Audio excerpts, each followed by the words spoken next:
사랑합니다. 성도 여러분, 5분 말씀 하루 묵상 최현우 목사입니다. 디모데전서 6장 15절 16절 말씀 읽어드리겠습니다.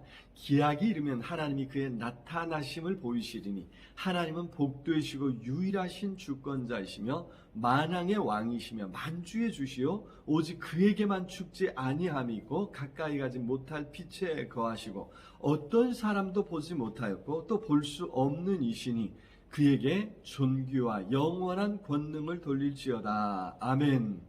자, 여기 사도 바울은 하나님이 어떤 분이신지를 아주 길게 설명하고 있습니다. 사실 바울은 믿음의 아들 디모데에게 바른 길을 가라고 명령하고 있었습니다.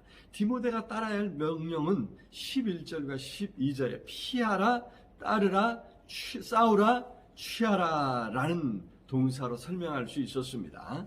자, 문제는 어느 시대에 어떤 사회에서든지 바른 길을 가려고 한 사람에게는 항상 시험과 환난이 따른다는 것입니다. 사단이 그냥 내버려 두지 않기 때문이겠지요. 사단의 역사를 간과해서는 안 됩니다. 절대 쉽지 않습니다. 그렇기에 이처럼 신신당부하고 있는 것입니다.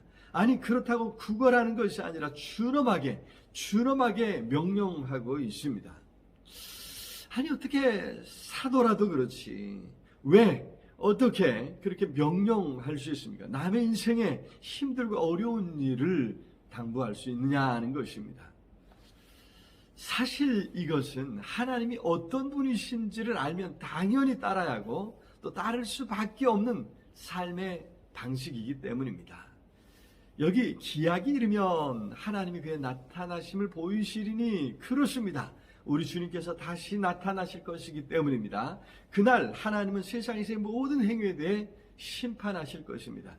그 심판대 앞에 우리도 서야 할 것입니다. 그 심판대 앞에서 우리는 그 명령을 어떻게 따랐는지, 어떠한 삶을 살았는지에 대해서 심판을 받는 것입니다. 더구나 그렇게 다시 나타나실 하나님은 유일하신 주권자이시며 만왕의 왕이시며 만주의 주시라 말씀했습니다. 온 우주 만물의 진정한 왕이요 통치자라는 말씀이죠. 16절에 그에게만 죽지 아니함이 있고 라고 했는데 참 생명은 우리 하나님께 있습니다.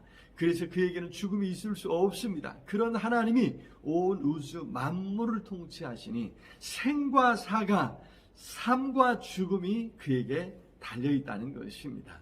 우리의 영원한 운명을 주고 계신 하나님의 심판대 앞에 서게 되는 것입니다. 더구나 하나님은 가까이 가지 못할 빛에 거하시고 어떤 사람도 보지 못하였고 또 볼 수 없는 이신이라고 했습니다. 하나님의 찬란한 영광을 우리 육신의 눈으로 볼 수 없다는 것입니다. 우리 육신의 눈이 하나님의 영광을 보면 대견할 수 없습니다. 사도가 되기 전 바울이 그랬지요. 다메섹 도상에서 예수님의 빛나는 영광을 보았을 때 그 눈이 멀어버리고 말았습니다. 하물며 죄 가운데 살면서 하나님과 상관없이 자기 마음대로 살다가 하나님 앞에 설 수 있겠습니까? 하나님의 심판대 앞에 설 수 없고 하나님을 볼 수도 없을 것입니다. 오히려 불타 없어지고 심판받아 멸망당하고 말 것이란 말입니다.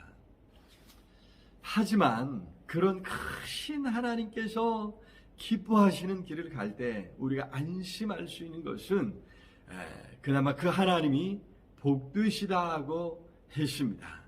자, 얼마나 다행입니까? 모든 복의 근원이 되십니다. 모든 신령한 복으로 복주기를 원하시는 하나님이시란 말입니다. 우리가 멸망당하는 것을 조금 더 기뻐하지 아니하시는 하나님이시라는 거죠. 그 하나님께서 참으로 살 길을 우리에게 알려주시고 그 길을 가라 명령하시는 것입니다. 바라기는 그런 하나님을 알고 하나님의 뜻을 알아서 그 길을 기쁨으로 갈 수 있기를 바랍니다. 바른 길, 믿음의 삶을 살아서 하나님을 기쁘시게 하고 하나님 앞에 설 때 부끄럽지 않기를 기도합니다. 사랑의 주님, 참으로 감사합니다. 오늘도 우리를 구원하시고 자녀 삼아주시고 바른 길, 믿음의 길 가도록 우리를 권면하신 것 감사합니다. 그 명령 붙들고 오늘 순종하여 나아갈 때 성령 하나님 깨닫게 하시고 바른 길 가게 하나님 복 주시옵소서. 하나님을 생각하며 이 믿음의 길을 끝까지 갈 수 있도록 도와주시옵소서. 예수 그리스도 이름으로 기도드리옵나이다. 아멘. 아자, 오늘도 우리 주님 안에서 승리하시길 기도합니다. 사랑합니다.